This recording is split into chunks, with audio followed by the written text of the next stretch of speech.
Having previously failed at camping, I thought it might be time to give it another try. So I left LA on the greyest day of the year, stocked up on firewood and water, and headed into the desert. This time I brought a few new toys to try out. We've got a battery box, a fridge or freezer, and a 100-watt solar panel that I think is going to be useless, but we brought it anyway. Where we're headed is Furnace Creek in Death Valley, and it is December the 23rd, and there is rain predicted for tonight. And what with me being me, well, we're just going to go anyway. Already on the way into Trona, there's evidence of sand at the side of the road that's been cleared from previous floods. I asked the guy in the gas station if I should exit the park this way if it rains. He says no. As we approach Death Valley, I noticed something white on the top of the hills. I had not expected that. Being that I'd underestimated how far into the park Furnace Creek actually is, I didn't get the chance to shoot a lot of footage. But it was a nice campground. And quiet. Turns out that was for a reason. Now, this campsite can be booked online, and for that reason, the Christmas period is booked up, 6 months in advance. So it was suspicious that there were a lot of empty plots around me. Oh, and I should mention something else. The ranger at the gate, when she noticed I was tent camping, suggested that it would be better to sleep in the car. Anyway, this is an REI lightweight chair. It weighs a pound, and it's actually pretty comfortable.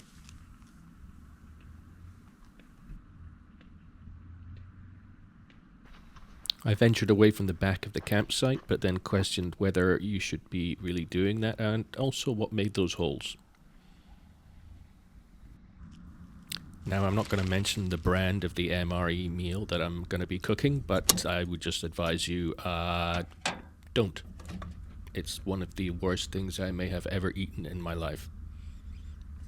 At this point, I'm looking at the fire wondering, why don't I just heat up the water on the fire? Why am I unpacking the stove? But let's give it a go. This is a little $20 fire maple stove from Amazon. And the orange thing is a jet boil stand for their gas canister.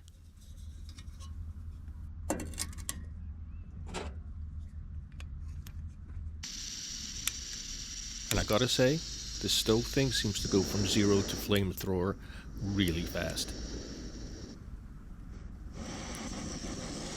Now here is a display of my stupidity. I should have just put the stove, the pot on the stove first and then lit it, rather than try and do it this way.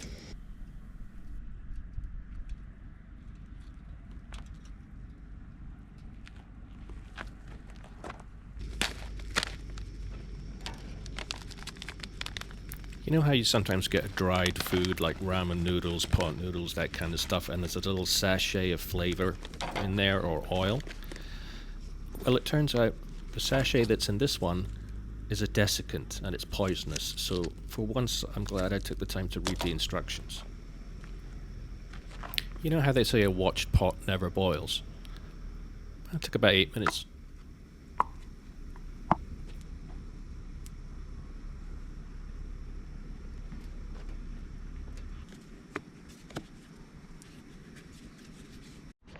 Once again, I'm not going to tell you the brand of this meal or what the meal was, but this particular one, I would advise against.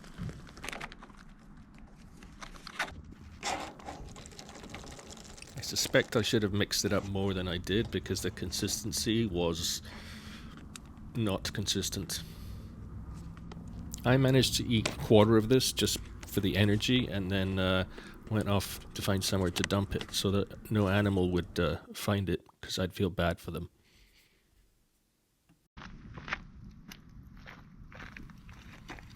We have a campfire, and it's Christmas, so I brought some lights. Now, you can't hear it, but there is a section closer to the road, which is for small RVs, and there were quite a few families around, and you could hear kids running around. Nothing obnoxious, though. And in my little section over here, there were 2 other tent campers.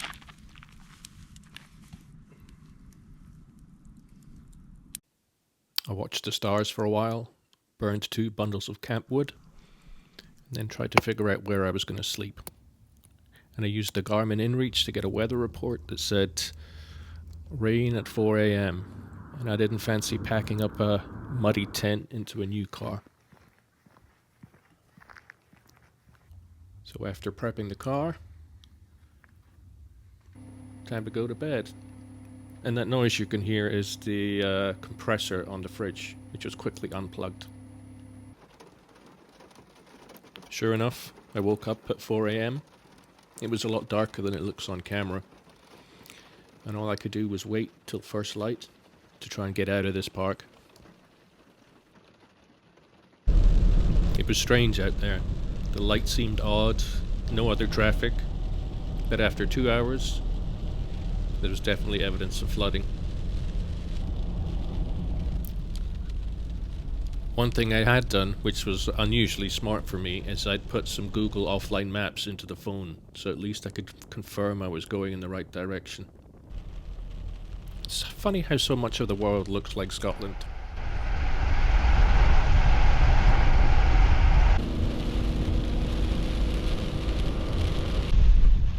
Up until now, things had just felt a bit lonely.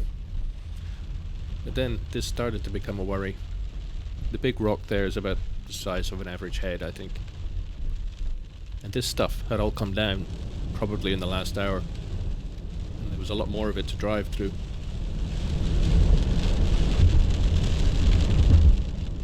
I could hear a popping noise as the small rocks went under the tires, and I kept looking at the tire pressure monitors to make sure I wasn't losing air. This is the last place and the worst conditions to be in to get a puncture.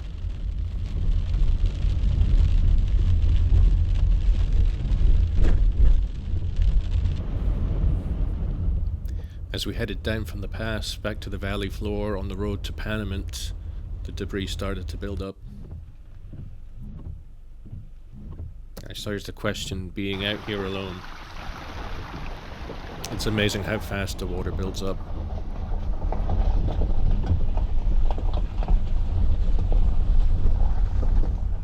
Given the conditions here, I can be sure of one thing. The roads around Trona to the south will be flooded. I have to find another way out of this park.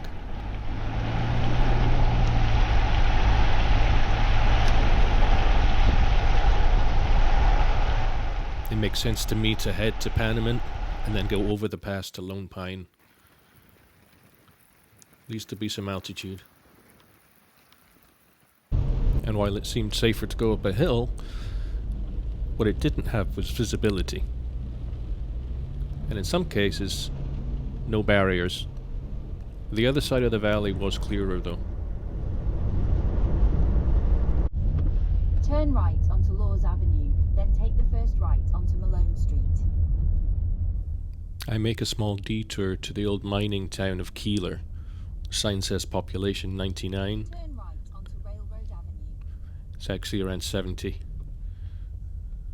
The railroad here closed down in 1960. Turn right onto Old State.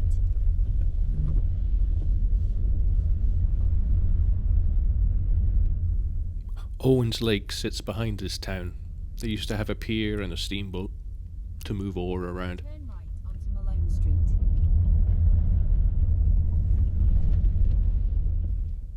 Many of the buildings seem abandoned, but even in the rain they still retain some of their western charm. At the next stop sign, turn right.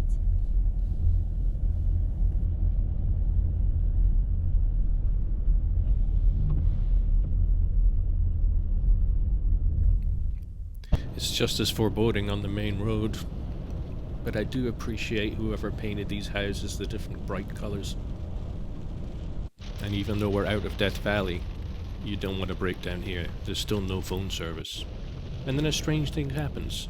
The GPS routes me down this strange road, then to an area that looks like Connecticut or upstate New York, and then into another canyon, bypassing Palmdale altogether.